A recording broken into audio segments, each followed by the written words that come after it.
Let's play.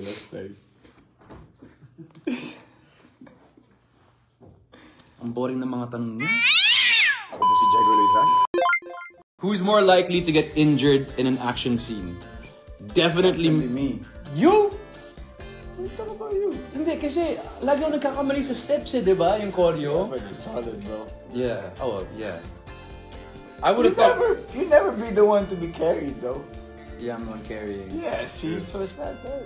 Sa bagay, tsaka mas may action scenes ka. Yeah. Okay. Both equally. The only reason why I get injured is because I forget the choreo. And then when I'm supposed to duck, I don't duck. And then I get I get punched. Ako po si Kiko Estrada.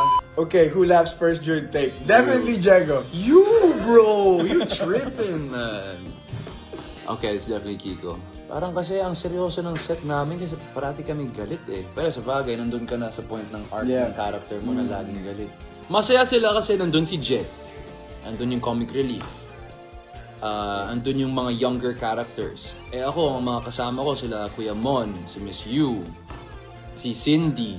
Hindi, iba yung trajectory kasi nung path ni Buin. Yeah.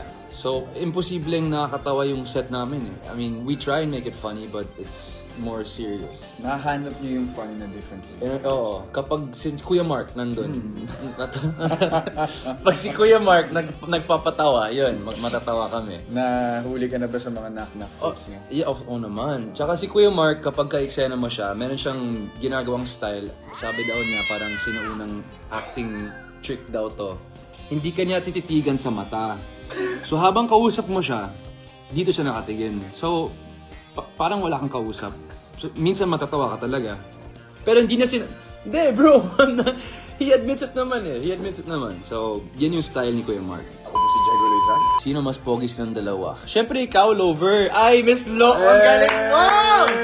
Ang husay ng producer namin. Yung producer namin, pangalan niya Lover Asuncion Galarita. Gumagawa ng issue. Follow niyo yan.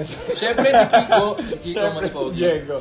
Hindi. Gusto mo, sasagutin namin yung tanong ng producer namin. Sino daw mas pogi sa aming dalawa? Matik yan si Kiko. Matik yan si Diego. Pero, ako po si Kiko Estrada.